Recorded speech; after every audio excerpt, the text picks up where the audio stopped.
Sizi en çok heyecanlandıran şey ne? Şu anki yayın. Sizi hayatta en çok heyecanlandıran şey ne?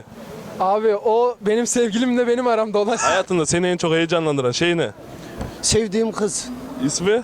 Melek. Buradan da Meleğe bir şeyler demek ister misin? Vallahi bir şey söylesem de hiçbir şey değişmiyor. O yüzden söylemek istemiyorum.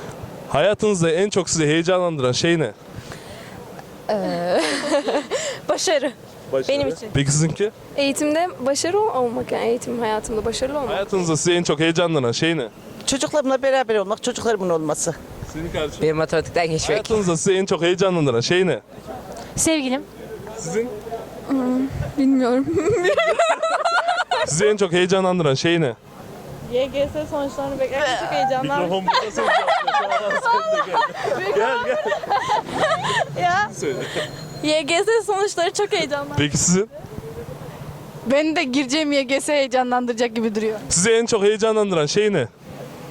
Abi sevgilim beni çok heyecanlandırıyor. Öyle abi mi? ben çok saçmalar. Hayatta en çok heyecanlandıran şey ne? Ay ben buna nasıl cevap vereyim şimdi? Esra? Siz heyecanınızı dindirene kadar Esra'ya soralım, tamam. Esra'ya tanışmam beni en çok heyecanlandıran şeydi. Esra Hanım sizin? Ben en son üniversiteye girerken çok heyecanlanmıştım. Sizi hayatta en çok heyecanlandıran şey ne?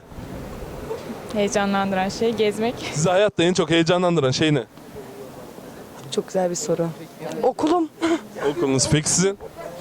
Benim düşünmem lazım. Biraz düşünün. Ne olabilir? Hayatta beni en çok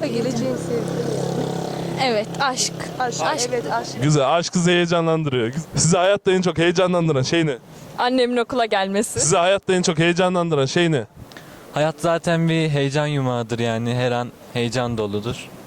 Öyle. Bu kadar mı? Evet. Hayatta en çok heyecanlandıran şey ne? Peki ne olabilir? Ne olabilir? Evlilik teklifi. Sizi hayatta en çok heyecanlandıran şey ne?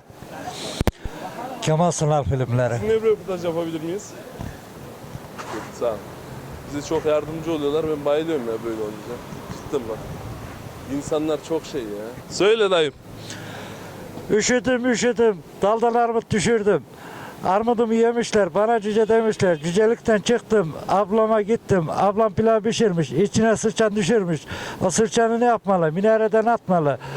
Minarede bir kuş var, kanadında gümüş var. Eniştemin cebinde türlü türlü yemiş var. Vay bravo.